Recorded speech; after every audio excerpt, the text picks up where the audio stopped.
قرآن کریم کا انداز یہ ہے کہ یہ انسان کو اللہ رب العالمین کے وہ معاملات دکھاتا ہے جن سے انسان غفلت میں پڑا ہوا ہے، اور وہ باتیں جو انسان کو نقصان دیتی ہیں قرآن ان کی طرف بھی رہنمائی کرتا ہے۔ اب تک کی آیات میں ہم نے جو پڑھا ہے اس میں دو شخصیات کا ذکر اللہ رب العالمین نے بڑی تفصیل کے ساتھ ہمارے سامنے رکھا کہ داؤد اور سلیمان علیہ السلام، جن کو اللہ نے بڑا جلوہ عطا کیا تھا، بڑی قدرتیں عطا کی تھیں، اختیارات کا مالک بنایا تھا، وہ اللہ کے بڑے شکر گزار بندے تھے۔ شکر کی تفصیل اس لیے بیان کی کہ جو لوگ ناشکرے ہیں ان کو اس بات کی ترغیب ملے کہ اگر ایک شخص جسے اللہ نے اقتدار اعلیٰ عطا کیا ہے وہ اللہ کا شکر گزار ہے تو پھر مجھے بھی اللہ کا شکر گزار بننا چاہیے۔ اور یہاں پر جو اب مثال ہمارے سامنے آ رہی ہے یہ ناشکری کی مثال ہے۔ یہ اس شخص کے لیے ہے جو ناشکرا ہے اور ناشکری کے ساتھ ساتھ تکبر کا اظہار بھی کرتا ہے۔ یہ کہتا ہے کہ میری صلاحیتیں ہیں، میری خون پسینے کی کمائی ہے، میں نے شب و روز ایک کر کے اپنی محنت کی کمائی سے یہ ترقی اور مقام حاصل کیا ہے، اس میں رب کی کوئی رحمت شامل نہیں ہے، وہ رب کا شکر ادا نہیں کرتا ہے۔ تو ایسے شخص کے لیے اور ایسے لوگوں کے لیے اللہ رب العالمین نے نہ صرف یہ کہ ایک تاریخی واقعہ بیان کیا ہے بلکہ تاریخ کی ایک ایسی شہادت ہمارے سامنے رکھی ہے جو نہ صرف یہ کہ ہمارے لیے بلکہ دنیا کے ہر انسان کے لیے روشن راستے کا ایک واضح موٹو متعین کر دیتی۔ دوسری طرف یہ ایک ایسی تاریخی شہادت ہے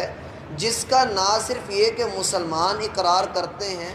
بلکہ کفار بھی اس بات کو مانتے ہیں کہ اللہ نے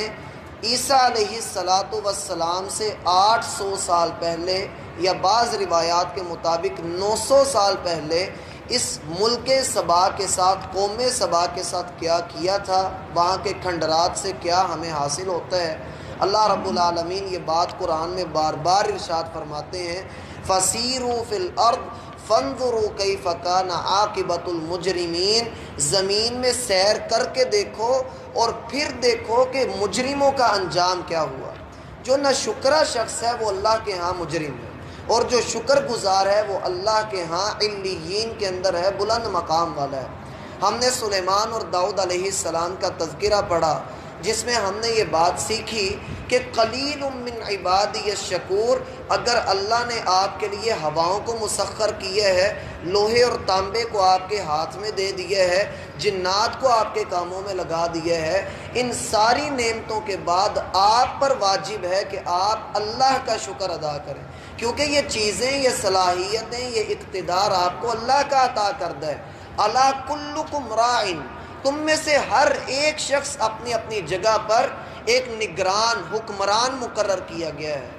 اور ہر شخص سے اس کی نگرانی کے متعلق کل قیامت کے دن سوال کیا جائے گا، حتیٰ کہ بیوی سے اس کی ذمہ داری کے متعلق سوال ہوگا، غلام سے اس کی غلامی کے متعلق سوال کیا جائے گا، کسی بندے کو اس کی ذمہ داری کے متعلق چھوڑا نہیں جائے گا۔ الا کلکم راع، اس لیے اللہ فرماتے ہیں وَقَلِيلٌ مِّنْ عِبَادِيَ الشَّكُورُ، ذمہ داری کو سمجھتے ہوئے اصل بات یہ ہے کہ جو بندہ شکر گزار بن جاتا ہے اسے یہ احساس بھی ساتھ ساتھ رہتا ہے کہ میرے رب نے میری کچھ ذمہ داریاں لگائیں، میں نے وہ ذمہ داریاں احسن انداز سے سر انجام دینی ہیں۔ سلیمان اور داؤد علیہ السلام نے اللہ کی توفیق سے، اللہ کے فضل سے اللہ کا شکر بھی ادا کیا، اور اپنے دور میں بڑی کلاس کی حکومت کی، ایسی حکومت جو بعد میں کسی کو عطا نہیں کی گئی۔ اس لیے اللہ رب العالمین نے ان کا ذکر بھی فرمایا اور تعریف بھی کی، اعملوا آل داود شکرا، اے داؤد کے خاندان والو، اے داؤد کی امت، شکر والے بن جاؤ، کیونکہ شکر ادا کرنے والے جو میرے بندے ہیں وہ بہت تھوڑے ہیں۔ دوسرا واقعہ جو ہمارے سامنے قوم سبا کا ہے، بعض روایات میں آتا ہے کہ سبا ایک شخص کا نام تھا، جیسا کہ سورہ نمل کے اندر بھی اس بات کی وضاحت موجود ہے کہ سبا ایک شخص کا نام تھا جس کی اولاد آج کل کے موجودہ یمن میں آباد تھی۔ یہ لوگ بڑی نعمتوں میں، فراوانیوں میں، خوشحالیوں میں تھے۔ اللہ فرماتے ہیں لَقَدْ كَانَ لِسَبَإٍ فِي مَسْكَنِهِمْ آیَةٌ، جو سبا والی جگہ ہے، قوم سبا کا جو علاقہ ہے، اس میں تمہارے لیے بڑی عظیم نشانی ہے۔ اور یہ بات ذہن میں رہے کہ آج بھی اس قوم کے کھنڈرات موجود ہیں کہ انہوں نے کیسی کیسی تیاریاں کی ہوئی تھیں، کیسا اللہ رب العالمین نے ان کو دنیا کے اندر مقام عطا کیا ہوا تھا، لیکن ذرا سی ناشکری کی بنا پر وہ کیا سے کیا ہو گئے۔ کہا لَقَدْ كَانَ لِسَبَإٍ فِي مَسْكَنِهِمْ آیَةٌ، جو ان کے رہنے کی جگہ ہیں، اور ان کے رہنے کی جگہ آج آباد ہیں۔ بلکہ بعض آیات میں تو اللہ رب العالمین یہ فرماتے ہیں کہ تم ان کی جگہوں پر رہتے ہو، اللہ رب العالمین ان کو لے کر چلا گیا، اللہ نے ان کو ختم کر دیا، اور تم یہ کہتے ہو کہ اللہ مار کر دوبارہ زندہ کرنے پہ قادر نہیں۔ اللہ ان کو لے جا کر اگر تمہیں لا سکتا ہے تو تمہیں لے جا کر دوسروں کو بھی لا سکتا ہے، اور چاہے تو تمہیں زندہ بھی کر سکتا ہے، اس کے لیے کچھ مشکل نہیں ہے۔ اب تم ان گھروں میں رہ رہے ہو، یہ یمن کا علاقہ ہے، تم اس کی طرف غور کرو، یہ بہت بڑی تمہارے لیے نشانی ہے۔ یہ آج سے 900 سال پہلے اللہ رب العالمین کے ہاں اس کا نام سبا تھا، اور اسی نام کے اوپر یہ صورت بھی ہے لَقَدْ كَانَ لِسَبَإٍ فِي مَسْكَنِهِمْ آیَةٌ، سبا کے ٹھکانوں میں تمہارے لیے عظیم نشانی ہے۔ کیا ہے؟ جنتان عن یمین و شمال، یہ ایسا علاقہ ہے جس کے دونوں جانب، دائیں جانب بھی اور بائیں جانب بھی باغات ہیں، اور بعض نے اس کا معنی یہ کیا ہے کہ اس کے ہر طرف باغات ہیں۔ اللہ رب العالمین نے ہر طرف کو یمین اور شمال میں ذکر کر دیا کہ یہ سرسبز علاقہ ہے۔ بعض روایات میں تو یہاں تک آتا ہے کہ ایسا علاقہ تھا، اس میں ایک ایسی جگہ تھی کہ وہاں پر نہ کوئی زہریلی مکھی تھی، نہ کوئی زہریلا کیڑا تھا، وہاں کا پانی انتہائی میٹھا ہے۔ اور حتیٰ کہ قتادہ رضی اللہ عنہ بیان کرتے ہیں کہ اللہ نے ان کو اتنی فراوانیاں عطا کی ہوئی تھیں کہ اگر کوئی عورت سر کے اوپر ٹوکرا رکھ کے گزرتی تو وہ خود بخود پھل سے بھر جاتا، ان کو توڑنے کی بھی ضرورت نہیں پڑتی تھی۔ جنتان عن یمین و شمال، اللہ نے ان کو بڑی خوشحالیاں اور فراوانیاں عطا کی ہوئی تھیں۔ حالانکہ یہ عرب کا علاقہ ہی ہے۔ سوال یہ آتا ہے کہ عرب تو صحرا والا علاقہ ہے، وہاں پر کوئی جاری نہر یا دریا موجود نہیں ہے، تو یہ کیسے خوشحال اور فراوانیوں والا ہوا؟ بات اصل میں یہ ہے کہ اللہ رب العالمین نے ان کو سمجھ عطا فرمائی تھی۔ پہاڑوں کے اوپر سے جو چشمے اور برساتی نالے آتے تھے، انہوں نے جگہ جگہ پر ان کے لیے چھوٹے چھوٹے ڈیم بنائے ہوئے تھے، جس کی بنا پر یہ زمین میں کھیتی باڑی بھی کر لیتے۔ اور بہت سارے محققین کے مطابق، بالخصوص جو یونانی محققین ہیں، وہ یہ کہتے ہیں کہ دنیا میں سب سے پہلے اگر کسی نے آبپاشی کا نظام ایجاد کیا تو یہ سبا والے تھے، جنہوں نے پانی کو سٹاک کر کے زمین میں کھیتی باڑی کر کے دانہ بیج کر انہوں نے فصلیں اگائیں، اور اللہ رب العالمین کی رحمت اور اس کے فضل سے پورے سبا کے علاقے کو اللہ نے سرسبز و شاداب کر دیا۔ ہر ایک کو اللہ نے فراوانیاں اور خوشحالیاں عطا کر دیں، اور ساتھ ہی کہا کلوا من رزق ربکم، اپنے رب کے رزق میں سے کھاؤ۔ یہ جو اللہ رب العالمین بات کرتے ہیں، یہ اصل میں انسان کو چبھتی ہے کہ اللہ اپنا نام کیوں لیتا ہے، اللہ یہ کیوں کہتا ہے کہ رب کے رزق میں سے کھاؤ؟ یہ تو میری اپنی خون پسینے کی کمائی ہے، یہ تو میں نے خود کمایا ہے، اور آج کی ہماری حالت بھی یہی ہے۔ اللہ رب العالمین ہمیں عطا کرتا ہے، ہم اس میں سے زکوٰۃ نکالتے ہوئے کئی لوگوں کو دیکھتے ہیں کہ ان کو جان کے لالے پڑے ہوئے ہیں، لوگ لاکھوں کروڑوں کے سودے کرتے ہیں، انکم کتنی زیادہ ہے، لیکن جب ان کو پتہ لگتا ہے کہ فلاں مسجد کو، فلاں مدرسے کو، فلاں آدمی کو، فلاں مقروض شخص کو اس کو ضرورت ہے اور اس کو میں دے سکتا ہوں، اس کا کچھ جاتا نہیں ہے، لیکن یہ باوجود جاننے کے یہ اس کی مدد نہیں کرتا ہے، یہ مسجد کے لیے پیسہ نہیں نکالتا ہے، یہ زکوٰۃ نہیں ادا کرتا ہے، بہانے بناتے ہیں لوگ تو اللہ کی قسم یہاں تک بہانے بنا لیتے ہیں کہ سال جب پورا ہونے لگتا ہے تو اپنے پاس جو سونا اپنی ملکیت میں ہوتا ہے وہ اپنی بیوی کو تحفے کے طور پہ دے دیتے ہیں، لے پل یہ لو کے تو رکھ لو۔ جب وہ رکھ لیتی ہے تو کہتا جی میرے پاس تو ہے ہی نہیں، اس پر سال گزرے ہی نہیں، میری بیوی کے پاس موجود ہے اور ابھی میں نے اس کو دیا ہے، 2-3 دن ہوئے ہیں، اس پر بھی سال نہیں گزرا، تو زکوٰۃ کوئی نہیں بنتی۔ جب وہ وقت گزر جاتا ہے پھر اس کو کہتا ہے تم سے کسی نے لے لینا، تم اس کو میرے پاس رکھوا دو، پھر اسے اپنے پاس رکھ لیتا ہے۔ یہ ڈنڈیاں انسان مار کے اپنے آپ کو کسی حد تک بچا تو لیتا ہے، دل کو تسلی تو دے دیتا ہے، لیکن اللہ فرماتے ہیں یہ ایسے لوگ ہیں یخادعون اللہ وہو خادعہم، یہ در حقیقت اللہ کو دھوکہ دینے کی کوشش کرتے ہیں، لیکن انہیں پتہ نہیں کہ یہ خود دھوکے میں پڑے ہوئے ہیں۔ فی قلوبہم مرض، یہ اصل لوگ ہیں جن کے دلوں میں وہ روگ ہے، بیماری ہے کہ یہ اللہ رب العالمین کے راستے میں کچھ نکالتے ہوئے ڈرتے ہیں۔ رزق اللہ دے رہا ہے، عطا اللہ کر رہا ہے، اگر اللہ رب العالمین تیرے ہاتھ کو روک لے، تیرے رزق کو روک لے، تیری آنکھ کی بینائی کو ختم کر دے، تیرے دماغ کو مفلوج کر دے، انسان کیسے کما لے گا، کیسے محنت کر لے گا، کہاں سے صلاحیت اپنے جسم کے اندر بھروا لے گا؟ یہ سب کچھ اللہ کا عطا کرتا ہے۔ یہ کھاؤ بھی اللہ کے نام سے، کھا کر شکر بھی اللہ کے نام سے ادا کرو۔ یہ نہ ہو کہ انسان کھائے اللہ کا اور کسی اور کے نام لگا دے، پھر کھا پی کر اپنی محنت کے بلبوتے پر یہ کہے کہ میں نے اپنا کھایا ہے، میں نے کسی اور کا نہیں کھایا۔ حالانکہ حدیث یہ کہتی ہے کہ آپ جب کھانا شروع کریں تو بسم اللہ پڑھ کے اس بات کا اعتراف کر لیں کہ اللہ یہ میرے اپنے ہاتھ کی کوئی کمائی نہیں، یہ مجھے ملا ہی نہیں ہے میری محنت سے، یہ تو تیری عطا ہے، تو نے مجھے دے دیا۔ اگر اللہ چاہے تو ہم کتنے لوگوں کو دیکھتے ہیں کہ اللہ رب العالمین نے جنون طور پہ ان کے اوپر دنیا کے حلال لقمے حرام کر دیے ہیں۔ کسی کو شوگر ہے، وہ فلاں چیز استعمال نہیں کر سکتا، کوئی نمک نہیں لے سکتا، کوئی مٹن نہیں کھا سکتا، کوئی بیف نہیں کھا سکتا۔ اللہ نے کتنی چیزیں لوگوں کے اوپر اس بنا پر حلال چیزوں کو حرام کروا دیا کہ جو اللہ کے حق میں کوتاہی کرتا ہے، جو ناشکری کرتا ہے، پھر اس کے ساتھ یہی ہوتا ہے۔ وَمَنْ أَعْرَضَ عَنْ ذِكْرِي فَإِنَّ لَهُ مَعِيشَةً ضَنْكًا، اللہ فرماتے ہیں جو پھر ہم سے دور ہوتا ہے ہم اس کے اوپر زندگی کے لقمے تنگ کر دیتے ہیں،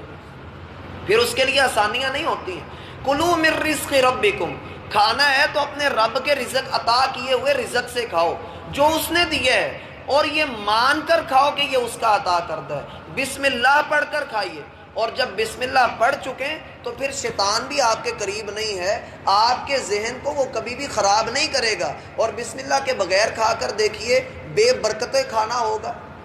اور وہ کھانا ایسا کھانا ہوگا جو بندے کو ایسی توانائی دیتا ہے جو گناہ کے کاموں میں تو چلتی ہے لیکن اللہ کے کاموں میں نہیں چلتی۔ ہم کھانا کھاتے ہیں، اس کھانا کھانے کے بعد ذرا غور کیجئے، اگر بسم اللہ پڑھ کے نہیں کھایا، کیا اس کھانا کھانے کے بعد نماز پڑھنے کا شوق ہے، قرآن کی طرف آنے کا شوق ہے؟ اس لیے کہ وہ ایسی بے برکتی اس میں پڑ گئی، شیطان کے ایسے ہاتھ اس میں لگ گئے کہ انسان کو ذرا مزہ آتا ہی نہیں ہے۔ پھر وہ موسیقی میں سکون تلاش کرتا ہے، وہ غیر عورتوں میں سکون تلاش کرتا ہے، وہ گندی نظروں سے سکون تلاش کرتا ہے۔ اس لیے اللہ فرماتے ہیں کلوا من رزق ربکم، آپ کو چاہیے کہ آپ اپنے رب کے رزق سے کھائیے۔ جب رب کے رزق سے کھائیں گے، اللہ کی قسم سوکھی روٹی بھی پانی میں بھگو کر بندہ کھائے تو رات کو تہجد کے وقت مصلی پہ نظر آتا ہے۔ کلوا من رزق ربکم، اپنے رب کے عطا کیے ہوئے رزق سے کھائیے۔ واشکروا لہ، جب آپ نے کھا لیا ہے، پی لیا ہے تو اس کا شکر بھی ادا کیجئے۔ وجہ یہ ہے کہ آپ کو چبانے کے لیے دانت اس نے دیے ہیں،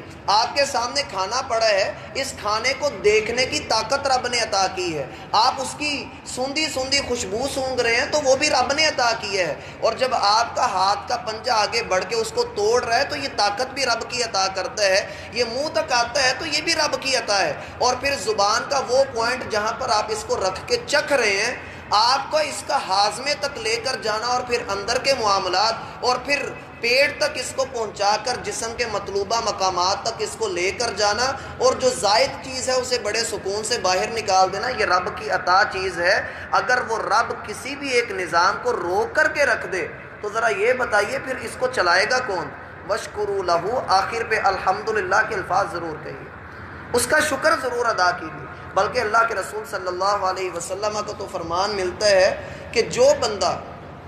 کھانا کھانے سے پہلے بسم اللہ پڑھتا ہے اور آخر پہ کہتا ہے الحمدللہ، اللہ اس بندے سے ویسے ہی راضی ہو جاتے ہیں۔ پھر وہ بندہ جو کھانا کھانے سے پہلے بسم اللہ پڑھتا ہے اور اس کے بعد پڑھتا ہے الحمدللہ، الحمدللہ الذی اطعمنی ھذا وَرَزَقَنِي مِنْ غَيْرِ حَوْلٍ مِّنِّي وَلَا قُوَّةٍ، اے اللہ ساری تعریفیں تیرے لیے ہیں کہ تو نے مجھے یہ رزق عطا کیا بغیر میری کسی طاقت کے، بغیر میری کسی قوت کے۔ اللہ کے رسول فرماتے ہیں یہ الفاظ وہ کہتا ہے غُفِرَ لَهُ مَا تَقَدَّمَ مِن ذَنبِهِ، پچھلے سارے گناہوں کو اللہ معاف کر دیتے ہیں۔ یہ کوئی چھوٹی بات نہیں ہے۔ اور پھر اسی طریقے سے انسان کے جو معاملات ہیں، آپ کوئی ڈیل کر رہے ہیں بسم اللہ پڑھ کے کر لیجیے، آپ کی ڈیل مکمل ہو گئی آپ الحمدللہ پڑھ لیجیے۔ وَاشْكُرُوا لَهُ كُلُوا مِن رِزْقِ رَبِّكُمْ، یہ شکر اور اللہ کے نام سے ابتدا، یہ قرآن کا پہلا سبق بھی ہے۔ الحمدللہ یہ آپ کا دعویٰ ہے زندگی بھر کا کہ اللہ کا شکر ادا کرنا ہے جس بھی حالت میں ہے۔ آپ اللہ کا شکر ادا کر کے رکھیے، آپ کے دل میں تقویٰ بھی آ جائے گا کہ میرے رب نے مجھے جس حال میں رکھا ہے، آج میں بہت اونچے مقام پہ ہوں الحمدللہ، آج میں بہت نیچے گرا ہوا ہوں الحمدللہ۔ شکر کی اصل کیفیت یہ ہوتی ہے کہ رب نے آپ کو جس حال میں رکھا ہے، اگر اس نے آپ کو بلند مقام دیے ہے تب بھی آپ وقت کی جمع اوقات کو یاد رکھیے، اور جب اس نے بہت نیچے ذلتوں کے اندر گرایا ہوا ہے اس کی دی ہوئی بے بسی کے اوپر راضی بھی رہیے۔ آپ شکر کے اس درجے کو پا جائیں گے جہاں پر جا کر اللہ فرماتے ہیں قلیل من عبادی الشکور، میرا شکر ادا کرنے والے بندے بہت ہی تھوڑے نظر آتے ہیں، اور یہ مقام کسی کسی کو ملتا ہے۔ اللہ ہمیں ایسے لوگوں میں شامل کرے۔ کہا کلوا من رزق ربکم واشکروا لہ، آپ اپنے رب کے عطا کردہ رزق سے کھائیے اور اس کا شکر ادا کیجیے۔ اس کھانے کے ساتھ ساتھ یہ بھی ہے کہ جب آپ کسی کو کھلا رہے ہیں،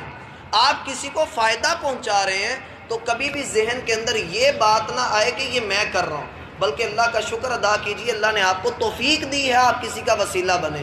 خود اپنے اوپر اپنا نام نہ لے کر کے آئیے، بلکہ بندے کی کوشش یہ ہو، آپ کے اندر کوئی صلاحیت ہے، اللہ نے کوئی خوبی آپ کے اندر رکھی ہے، اس کا نام بھی اللہ کے نام پہ لگا دیجئے کہ میں کچھ بھی نہیں، میری کوئی حقیقت نہیں، میں کچھ بھی نہیں ہوں، یہ سارا کچھ اللہ کا عطا کرتا ہے۔ اسی لیے حدیث ہمیں یہ بتلاتی ہے کہ جتنا آپ چھپ کر صدقہ کریں گے، جتنا آپ چھپ کر رہیں گے، اتنا آپ اپنے رب کی محبت کے مستحق بنتے جائیں گے۔ ان اللہ یحب العبد التقی الغنی الخفی، اللہ اپنے اس بندے سے بڑی محبت کرتا ہے جو متقی بھی ہو، بے نیاز بھی ہو، لوگوں پر کھلا ڈلا خرچ بھی کرتا ہو، اور چھپا ہوا بھی ہو، کسی کو پتہ ہی نہ ہو کہ یہ کون بندہ ہے۔ اس لیے کہا کہ کلوا من رزق ربکم، کھانا ہے اپنے رب کے نام کر کے کھانا ہے کہ اللہ یہ تیرا عطا کردہ ہے۔ پانی پی رہے ہیں، یہ گرمی کا موسم ہے، کتنی مرتبہ دن میں پانی پینا ہے؟ ہر مرتبہ بسم اللہ اور الحمدللہ کو لازم پکڑ لیجئے، بچوں کو نصیحت کیجئے، گھر والوں کو نصیحت کیجئے۔ یہ شکر ایک ایسی چیز ہے، اللہ فرماتے ہیں لَإِن شَكَرْتُمْ لَأَزِيدَنَّكُمْ، تم شکر ادا کرتے جاؤ ہم تمہیں رزق عطا کرتے چلے جائیں گے، بڑھاتے چلے جائیں گے۔ وَلَئِن كَفَرْتُمْ، لیکن زبان پہ ناشکری کا کلمہ آ گیا تو پھر اللہ کا عذاب بڑا سخت آتا ہے، بڑا سخت عذاب آتا ہے۔ اور ناشکری صرف یہی نہیں ہوتی کہ انسان گلے شکوے کرنا شروع کر دے، ناشکری یہ بھی ہوتی ہے کہ انسان الحمدللہ نہ پڑھے،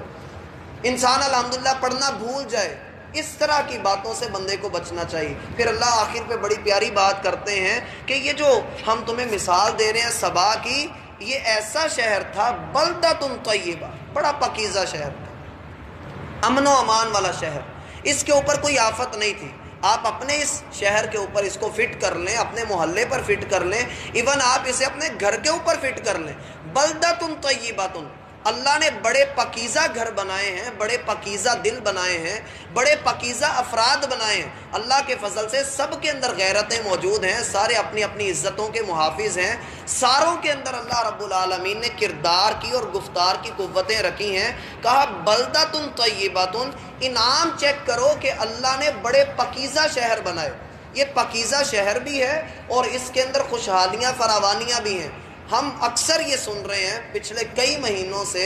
بڑے وقت سے یہ سن رہے ہیں کہ ہر بندہ تنگ ہے، اس کا ہاتھ بڑا تنگ چل رہا ہے، لیکن اللہ کی قسم ہم میں سے کوئی بھی ایسا نہیں، کوئی معاشرے کا سب سے غریب آدمی بھی ہے نا تو وہ رات کو بھوکا نہیں سو رہا، اللہ سب کو پیٹ بھر کے سلا رہا ہے۔ اور اگر اللہ کے رسول فرماتے ہیں کہ تم اللہ پہ ویسا توکل کرو جیسا پرندے توکل کرتے ہیں کہ صبح کے وقت وہ خالی پیٹ گھر سے نکلتے ہیں، شام کو پیٹ بھر کے گھر واپس آتے ہیں، اگر تم بھی ویسا توکل کرو جیسا توکل کرنے کا حق ہے تو اللہ کبھی تمہارے ساتھ بھی ایسا معاملہ نہ کرے، اور اللہ کرتا بھی نہیں۔ اس نے ہمیشہ پیٹ بھر کے سلایا ہے، اس نے کبھی بھوکا نہیں سلایا۔ کہا بلدۃ طیبۃ، یہ نشانی دیکھو، اللہ کی عطا دیکھو کہ اللہ نے پاکیزہ شہر بنایا ہے، پاکیزہ چیز ہے، اللہ نے ان کو کوئی گندی چیز نہیں دی، بڑی بہترین چیز عطا کی ہے۔ اور اس سے بھی بڑی نعمت یہ کہ رب غفور، جو چھوٹی چھوٹی کوتاہیاں ہو جاتی ہیں، اللہ نے اس شہر کو رب وہ عطا کیا ہے جو بخشنے والا ہے۔ دنیا کے پاس جو رب ہیں، اگر آپ کسی دربار پہ چڑھاوا نہ چڑھائیں تو آگے سے آواز آتی ہے بھائی تیری گائیاں ساری مر جانی ہیں، تیرے کاروبار میں نقصان ہو جانا ہے، یہ ہو جانا۔ یہ جھوٹے خدا بنا بنا کر لوگوں کو ڈرایا ہوا ہے۔ اور ادھر ہمارا رب ہے جو پاکیزگیاں بھی عطا کرتا ہے اور ساتھ میں بخششیں اور رحمتیں بھی نازل کرتے ہوئے کہتا ہے اس شہر کی سب سے بڑی خوبی یہ تھی کہ پاکیزہ بھی تھا اور غفور اس کو رب بھی ملا ہوا تھا۔